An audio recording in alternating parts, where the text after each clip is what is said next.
guys, it's Top 10 Scary Urban Legends here. I'm your host Makayla, and today we are talking about Top 10 Harry Potter Scary Urban Legends. Starting off at number 10, we have Harry Potter being literally born to rule. So, Harry Potter's birthday is July 31st, 1980, making his zodiac sign a Leo. Love Leos, personally.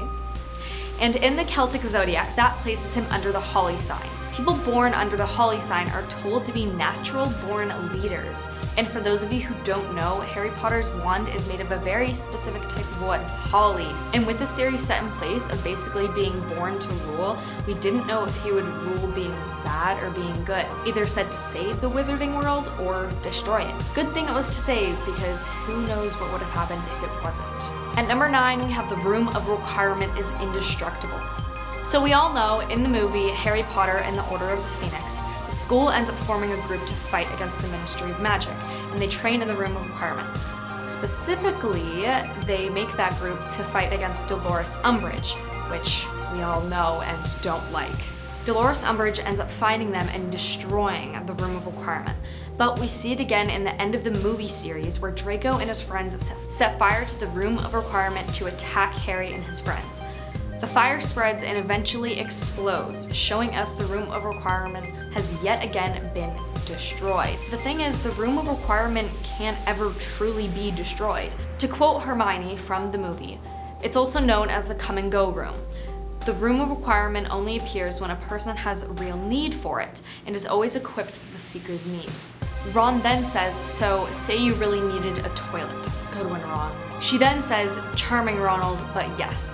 Therefore stating that the Room of Requirement can never really, truly disappear, and can be anywhere and anything you need it to be. Here at number 8, we have real-life mandrakes.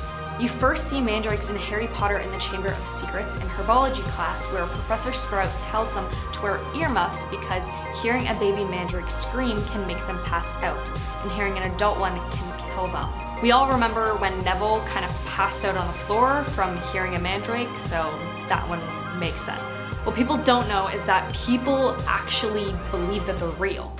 They said it looks like a human, so they thought mandrakes had human souls and could actually feel pain, and that they would let out a scream and it would kill the person pulling the plant out of the ground.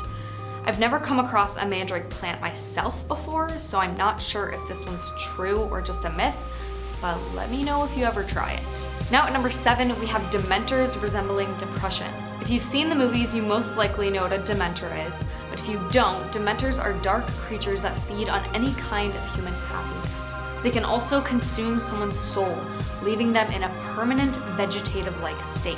So it's said that Dementors represent depression in the movies, which is why they feed on happiness and can cause a person to feel sad or empty. But I guess it makes sense for how someone is supposed to get rid of a Dementor, by casting a Patronus charm. And to cast a Patronus charm, you have to think of your happiest memory. Jumping into number 6 with Fluffy guarding the Underworld. The theory is that Fluffy, the three-headed dog we see in the first Harry Potter movie, is from Greek mythology as Cerberus. Cerberus was given the role of guarding the Underworld by Hades, the god of the Underworld. Sounds quite similar to when Dumbledore used Fluffy to guard the trapdoor in Hogwarts. It's also said that Cerberus could be put to sleep by music. Sound familiar? Fluffy was put to sleep in the first movie by using a spell on a harp to have it play continuously to keep Fluffy asleep. There's also theories that say Cerberus looks like a dog, but with 50 heads. But again, this is just a theory because some say it's a snake, a lion, and so on. So we don't really know, I guess. Halfway there at number 5, we have the Basilisk. In Harry Potter and the Chamber of Secrets, there was a very big snake called the Basilisk who kills people just by looking at them. Sound familiar? Medusa. It lives in the Chamber of Secrets with a goal of killing any Muggle-born or non-magic-born students. The snake ends up getting its eyes clawed out by a phoenix sent by Dumbledore to protect Harry. Harry is then able to kill it because it can no longer kill people without its eyes. But the Basilisk isn't just a snake in Harry Potter. The big snake appears in early modern history around 1497, and it's said that it was born of a chicken egg. A chicken egg. Kinda makes me not want to have scrambled eggs again. Now here at number 4, the Devil's Mark. In Harry Potter, there are Death Eaters who are known as followers of Voldemort. When you become a follower of Voldemort, you get a dark mark. When Voldemort pressed the mark, every Death Eater with a dark mark would know they're being called by him, and their marks would all start to burn at the same time. In mythology, it's said that the devil marked his followers in secret places. It's essentially Voldemort's version of the Devil's Mark. But with the Devil's Mark, it's said that the secret places the devil would mark them would basically be any kind of skin imperfection. For example, basically anyone with a small scar could be considered a Devil's Mark. Here at number 3, we have Dumbledore as Death in the Deathly Hallows. The Deathly Hallows is a very long story, so I'm not going to get too deep into it, but basically it's said that Dumbledore can be seen as representing death in many ways. At one point, he even had all 3 Deathly Hallows: the Elder Wand, the Cloak of Invisibility, and the Resurrection Stone. Dumbledore also is there in the last movie when Harry dies and goes to King's Cross Station. This is personally my favorite theory of them all. Coming in at number 2, the Dursleys were abusive towards Harry because Voldemort made him a Horcrux. Harry was the Horcrux that Voldemort never meant to make.